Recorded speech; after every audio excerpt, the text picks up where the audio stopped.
Hello friends, welcome to my channel movies allrounder. आज मैं explain करने जा रही हूँ मूवी प्रे। ये एक्शन और थ्रिलर मूवी है जो 2024 में रिलीज हुई। मूवी के स्टार्ट में हम एंड्रयू को देखते हैं जिसके पेशेंट की डेथ हो जाती है और वो बहुत उदास होता है। तभी वहाँ एक आदमी आता है और कहता है कि आपको यहाँ से जाना पड़ेगा क्योंकि बोको आ गया है। एंड्रयू अपनी वाइफ के पास जाता है और बताता है कि बोको आ गया है। उसने अगर अमेरिकन सिटीजन्स को यहाँ देख लिया तो वो डायरेक्ट मार देगा। अब हम यहाँ सेफ नहीं हैं। तो सू कहती है कि उन्हें किसने बताया। एंड्रयू कहता है कि विलेज में से ही किसी ने। सू कहती है कि नहीं, एक्चुअली एंड्रयू और सू बहुत ही काइंड हार्टेड होते हैं। एंड्रयू यहाँ रहकर लोगों का इलाज करता है और सू विलेज के बच्चों को ट्यूशन देती थी। फिर सू एंड्रयू से पूछती है कि क्या हम कभी वापस आ सकेंगे। तो एंड्रयू बताता है कि मैं आज उस बच्चे को बचा सकता था अगर मेरा टूल चोरी ना हुआ होता तो, और यहाँ मेडिकल सप्लाई भी नहीं पहुँच रही, इसीलिए हम अब अफ्रीका में नहीं रह सकते। वहाँ एक कपल मैक्स और क्रिसी और एक लड़का टाइलर होता है जो अफ्रीका घूमने आए थे, लेकिन मैक्स को फीवर हो जाने की वजह से वो लोग भी उस प्लेन से वापस जाने का डिसाइड करते हैं। टाइलर थाबो से कहता है कि बैग्स उठाकर प्लेन में रखो, तो थाबो कहता है कि तुमने मुझे एज अ गाइडर हायर किया है, कुरियर नहीं। अब हम प्लेन के पायलट को देखते हैं जो कुछ पैसे देकर प्लेन को उड़ान के लिए अप्रूव करवा लेता है। अब सारे पैसेंजर्स बैग लेकर प्लेन में जाने लगते हैं, लेकिन पायलट उनसे कहता है कि प्लेन में बैग्स नहीं अलाउड। अगर बैग साथ लेने हैं तो नेक्स्ट प्लेन का वेट कर लो। पैसेंजर्स को पता था नेक्स्ट प्लेन आने में कम से कम 1 वीक लग सकता है, इसीलिए वो बैग्स छोड़कर प्लेन में बैठ जाते हैं। प्लेन टेक ऑफ करता है, लेकिन प्लेन की कंडीशन बहुत ही बुरी होती है। कुछ देर बाद प्लेन बहुत ही ज्यादा हिलने लगता है, तो पायलट उन सब से कहता है कि ऐसा होता रहता है, मुझे एक्सपीरियंस्ड है, आप सब रिलैक्स रहें। थाबो को लगता है कि ये प्लेन ओवरवेट है, तो वो पायलट से कहता है, लेकिन पायलट इस बात से डिनाई कर देता है। कुछ ही देर में प्लेन के इंजन से धुआं निकलने लगता है और उनका प्लेन क्रैश हो जाता है। एंड्रयू की आंख खुलती है तो वो सू को ढूंढने लगता है। क्रिसी की डेथ हो जाती है और सू की टांग सीट के नीचे फंस जाती है। थाबो की हेल्प लेकर एंड्रयू उसकी टांग बाहर निकालता है और फिर बैंडेज कर देता है। मैक्स क्रिसी को वहीं बरी कर देता है और रोने लगता है। थाबो पायलट से पूछता है कि लास्ट टाइम तुमने प्लेन की सर्विस कब कराई थी और ये इतना मसला क्यों कर रहा था। तो पायलट उसे धक्का दे देता है और उसे धमकी देकर दूर रहने को बोलता है। टाइलर पायलट से पूछता है कि हम कहाँ हैं, तो पायलट कहता है कि गुड न्यूज़ ये है कि कवाना विलेज 1 दिन के सफर की दूरी पर ईस्ट की तरफ है, और बैड न्यूज़ ये है कि प्लेन नाला रिवर्स में क्रैश हुआ है। यहाँ हायना, लेपर्ड और लायंस है, इसलिए हमें जल्दी यहाँ से जाना होगा। सू एंड्रयू से कहती है कि तुम जाओ, लेकिन एंड्रयू उसके साथ रहने को डिसाइड करता है। एंड्रयू उन लोगों से कहता है कि तुम लोग जब वहाँ पहुँच जाओ तो हमारे लिए मदद भेज देना। पायलट के पास गन होती है, तो थाबो उससे कहता है कि इसे उन्हें दे दो, उसे इसकी नीड है। तो पायलट कहता है कि उनकी वजह से मैं अपनी लाइफ रिस्क में नहीं डाल सकता।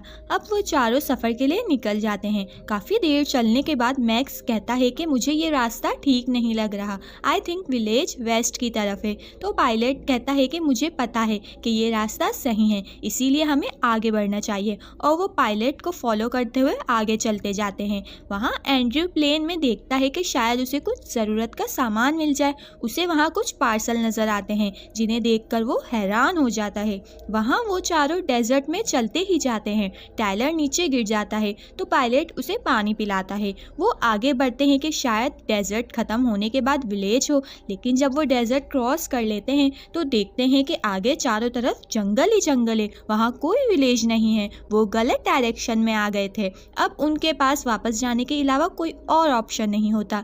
मैक्स पायलट से गन छीनता है और कहता है कि मैंने कहा था हम गलत डायरेक्शन में आ रहे हैं, अब मैं जहाँ जाऊँगा उस तरफ विलेज होगा। तो मैक्स अलग डायरेक्शन में जाने लगता है और वो तीनों प्लेन की तरफ वापस जाने लगते हैं।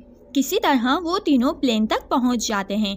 जब पायलट प्लेन के पास आकर देखता है तो उसे कुछ गड़बड़ लगती है और शेर के पंजे के निशान भी होते हैं। तभी एंड्रयू बाहर आता है और पायलट का गला दबा देता है। थाबो उसे हटाने के लिए फ्लेयर गन चला देता है। एंड्रयू रोने लगता है और कहता है कि सब मेरी गलती थी, मैं मेरी वाइफ को बचा नहीं पाया। तो थाबो उसे कंसोल करता है और कहता है कि तुम्हारी कोई गलती नहीं है, तुमसे जो हो सका तुमने किया। एंड्रयू पायलट से कहता है कि मैं जान चुका हूँ तुम राइनो के सींग की स्मगलिंग करते हो, ओवरवेट की वजह से प्लेन क्रैश हुआ है। तो पायलट उस बात से डिनाई कर देता है कि प्लेन क्रैश ओवरवेट की वजह से नहीं हुआ। एंड्रयू सोचता है कि इसे कुछ भी बोलने का फ़ायदा नहीं, अब वो चुप हो जाता है। अब पायलट थाबो से कहता है कि पायलट केबिन सेफ है और लॉक भी। केबिन 2 लोगों के लिए है, ज़्यादा से ज़्यादा 3 लोग एडजस्ट कर सकते हैं। तो थाबो कहता है कि हम 4 हैं।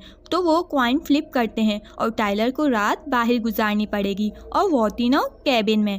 टाइलर उनसे कहता है कि मुझे तुम लोग इस तरह बाहर नहीं छोड़ सकते। तो एंड्रयू उसे अपना लॉकेट देता है, लेकिन वो लेने से मना कर देता है। अब रात हो जाती है। पायलट टाइलर को लकड़ियाँ लाकर देता है और कहता है कि इसे जला कर रखना, तुम सेफ रहोगे। और वो तीनों केबिन में चले जाते हैं। वहाँ हम मैक्स को देखते हैं जिसके पास लायन आ जाता है। तो वो गन चलाने लगता है, लेकिन अंधेरे में उसे कुछ नजर नहीं आ रहा होता। टाइलर जागकर आग को जलाए रखता है। हम देखते हैं कि केबिन में साइड से सांप आ जाता है। कुछ देर बाद टाइलर की आंख लग जाती है और आग भी बुझ जाती है और उसके पास लायंस आ जाते हैं और टाइलर के चिल्लाने की वजह से वो तीनों उठ जाते हैं। एंड्रयू कहता है कि हमें उसे बचाना चाहिए और डोर खोल देता है। तो लायन अंदर आने लगता है। तो पायलट और थाबो फौरन गेट लॉक कर देते हैं और तभी एंड्रयू देखता है कि थाबो के ऊपर सांप है और वो थाबो को डस लेता है। तो पायलट सांप को हटाकर पाँव से मार देता है। एंड्रयू फौरन थाबो की टांग पर कट लगाकर सांप के जहर को निकाल देता है। सुबह जब एंड्रयू बाहर आकर देखता है तो हर तरफ ब्लड ही ब्लड होता है। देखने से ऐसा लग रहा होता है कि लायंस ने टाइलर को बहुत ही बेदर्दी से मारा है। ये देखकर एंड्रयू बहुत शॉक्ड हो जाता है, क्योंकि उसे अपनी वाइफ का सीन याद आ जाता है कि लायंस उसे भी इसी तरह खा गए थे। और फिर वो एक दरख्त के नीचे जा बैठता है।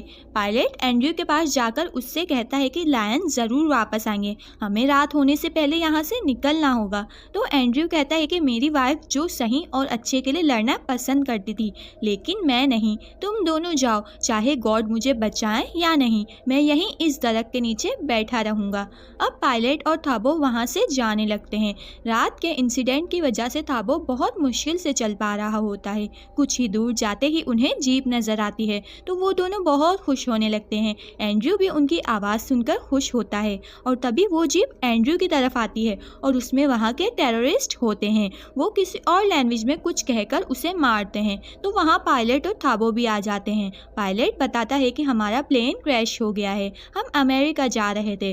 तो वो कहते हैं कि तुम अमेरिकन्स हो और थाबो से कहते हैं कि तुम इनके साथ क्या कर रहे हो। तो वो कहता है कि मैं इनका हेल्पर हूँ। तो टेररिस्ट कहते हैं कि ये इनका गुलाम है और उसे भी टॉर्चर करने लगते हैं। एक टेररिस्ट प्लेन में जाकर देखता है तो उसे राइनो के सींग नजर आते हैं। तो वो कहते हैं कि तुम इसे चुराने हमारे एरिया में आए थे और एंड्रयू के ऊपर गन रख के कहता है कि इसका खरीदार कौन है। तो पायलट कहता है कि वो नहीं, मैं करता हूँ स्मगलिंग।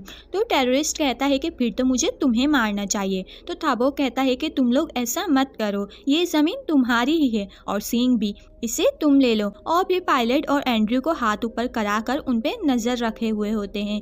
एक आदमी उनसे पानी का पूछकर खुद उनके सामने पानी पीता है और बाकी ज़मीन पर गिरा देता है और काफ़ी देर हो जाती है। एंड्रयू ज़मीन पे गिर जाता है। पायलट देखता है कि वो दोनों टेररिस्ट सो चुके हैं। तो वो धीरे धीरे से उनके पास जाकर उसकी गन लेने ही वाला होता है। तो वो उठ जाता है और पायलट पे गन चलाता है, लेकिन उसमें बुलेट ही नहीं होती। तो पायलट उसे लड़ने लगता है, जिस वजह से दूसरा आदमी भी उठ जाता है और वो गन लेकर पायलट पे चलाने लगता है। तो पीछे से एंड्रयू आ जाता है और गन छीनने लगता है। एक बुलेट उसी के साथी को लग जाती है और वो मर जाता है। एंड्रयू उसके हाथ से गन ऊपर कर रहा होता है और बुलेट दूसरे आदमी को भी लग जाती है और वो मर जाता है। पायलट एंड्रयू से कहता है कि सारी मेरी गलती थी, मेरी वजह से प्लेन ओवरवेट हुआ और ये सब हुआ, लेकिन अब मुझे तुम्हारी ज़रूरत है साथ चलने में। अब मैं कुछ अच्छा करना चाहता हूँ। और फिर पायलट एंड्रयू को लिफ्ट करके आगे बढ़ने लगता है। आगे माउंटेन होते हैं। तो पायलट कहता है कि इसे क्लाइंब करके आगे विलेज ज़रूर होगा। और फिर तभी वहाँ लायंस आ जाते हैं। तो पायलट अपने साथ साथ एंड्रयू को भी क्लाइंबिंग करवा रहा होता है और दोनों ऊपर पहुँच जाते हैं। पायलट देखता है कि वहाँ कोई विलेज नहीं है, बल्कि आगे जंगल ही जंगल है। नीचे लायंस एंड्रयू के ब्लड को नज़र करते हुए आगे बढ़ रहे होते हैं। पायलट और एंड्रयू कोई मूवमेंट नहीं करते ताकि लायंस उन्हें देख ना लें और वहाँ से चले जाते हैं। लेकिन तभी वहाँ स्कॉर्पियन आ जाता है। पहले तो वो कोई मूवमेंट नहीं करते, कुछ देर बाद पायलट उसे हाथ से हटा देता है। पायलट देखता है कि लायंस अब वापस जा रहे हैं, लेकिन तभी तेज हवा चलने लगती है और लायंस इंसानों के ब्लड की महक नजर कर सकते हैं। तो लायंस एंड्रयू के फ्रेश ब्लड को नजर करके माउंटेन्स पर क्लाइंबिंग करने लगते हैं। तो पायलट ये देखकर एंड्रयू का ब्लड अपने ऊपर लगा लेता है और एंड्रयू से कहता है कि मैं लायंस को डिस्ट्रैक्ट करूंगा और तुम जितना तेज हो सके यहाँ से भागते जाना और अपनी वाइफ का ड्रीम पूरा करना। एंड्रयू उससे ऐसा करने से मना भी करता है, लेकिन वो नीचे चला जाता है और लायन को अपनी तरफ इंगेज करके भागने लगता है। तभी वो गिर जाता है और लायन उसे भी खा जाते हैं। अब एंड्रयू आगे बढ़ने लगता है। थोड़ा दूर जाकर वो बैठ जाता है क्योंकि वो बहुत ही ज़्यादा थक जाता है और उसकी टांग भी इंजर्ड होती है। तभी वहाँ 2 हाइनास आ जाते हैं और एंड्रयू स्टिक लेकर उनसे लड़ने जाता है। तभी ज़मीन पर आसमानी बिजली गिरती है और हाइनास डर के वहाँ से भाग जाते हैं और तेज़ बारिश भी स्टार्ट हो जाती है। बारिश का पानी पीने लगता है एंड्रयू और उसे नहीं पता होता कि वो कब सो गया। जब उसकी आँख खुलती है तो उसकी वाइफ उसके पास आ रही होती है और वो एंड्रयू आवाज़ देती है। जब भी एंड्रयू देखता है कि वहाँ वेंडा है जो उसे ढूंढ लेता है और उसे बचा लेता है। और इसी के साथ ये मूवी एंड हो जाती है।